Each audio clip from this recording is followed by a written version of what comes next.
Alright guys, today Budget Gamer will tell you exactly which 3DS should you get by letting you know all of the differences as well as the things in common between the generations of the 3DS I have over here, which include 3DS, new 3DS XL, new 3DS, 3DS XL, 2DS, and 2DS XL.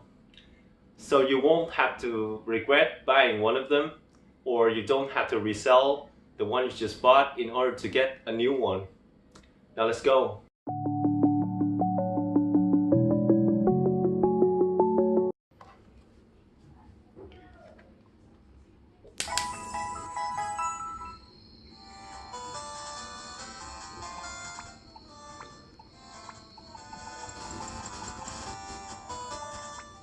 The first thing you want to know is, when you bought any of these handheld systems, you're gonna be playing the same library of games, as there are only 4% in difference between new models library versus non-new models library.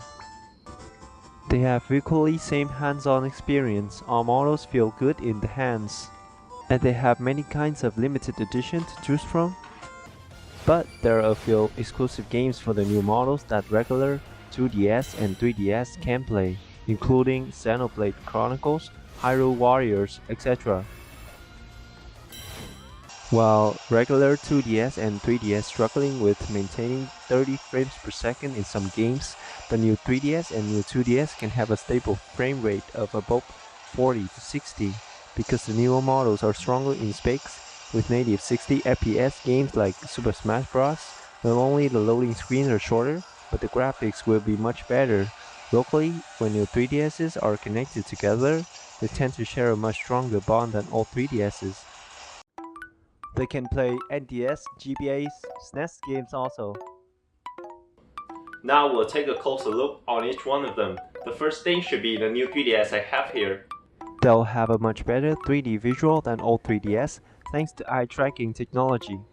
They are small enough in size to perfectly fit your pocket, but the battery life is still enough to last for 4 to 8 hours depending on which game you're playing. A new 3DS costs about 100 to 150 US dollars, so it's the most affordable one in newer models. But the most amazing thing is they let you change the console's cover plate so you can style your handheld device with different appearances.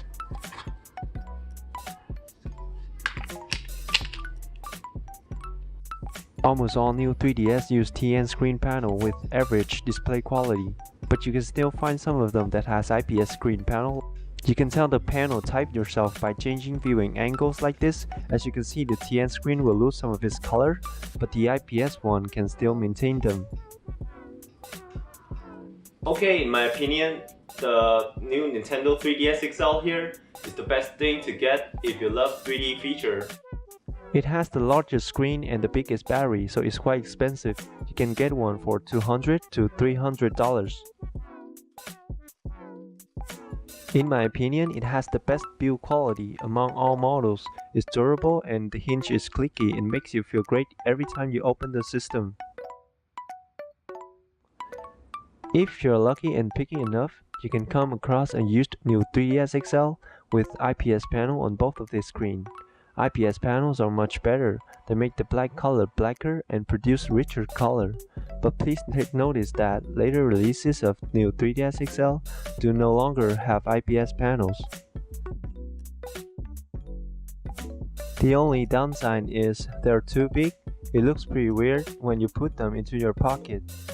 Alright, so I don't own a new 2DS, but I've tested enough to tell you guys that is the best one to get if you just don't care about 3D at all. It has a perfect screen to body ratio that will fit perfectly in your pocket.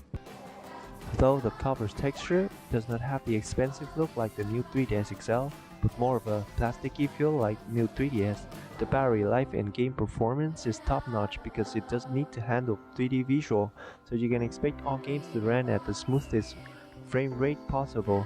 So for $150, this is definitely a steal. The original 3DS is the first one to release with everything is at its basic level. So in case you just want something that can play Mario, Zelda, Monster Hunter for a minimum budget spend below $50, then this is definitely the one to go for. But since they're too old, I sold all my 3DS to get rid of the feeling that something inside of it will have a problem soon. About the design, the screen is too small, and I don't like the launch level hinge that this one has. Even though the battery life is shorter than the rest of these brothers, I still notice that 3DS screen brightness is brighter than 3DS XL. 3DS XL is a 3DS with bigger screen. For $70, you can expect 4 hours of playtime per charge. I've tested the battery before. I noticed it will eventually wear and lose 10 minutes after 1 year of use. Later release, 3DS XL tends to have better build quality like the all-black 3DS XL or the 3DS XL Zelda A Link Between Worlds limited edition I have here. Last but not least is the 2DS. They're the most durable model because there are basically no hinge at all. It runs games with better frame rate because there is no 3D. The price is also a steal because with $50 you can have a newer console than even 3DS and 3DS XL. Alright guys, to sum it up, I recommend you guys to look for a new 3DS XL with an IPS screen panel or a new 2DS to get the best out of this system. But in case you just want something that can play 3DS library, then owning a 3DS or 2DS is not a bad thing at all. Alright guys, so if you'd like to see more of my videos in the future, please consider subscribe, like and share, and I'll see you guys later.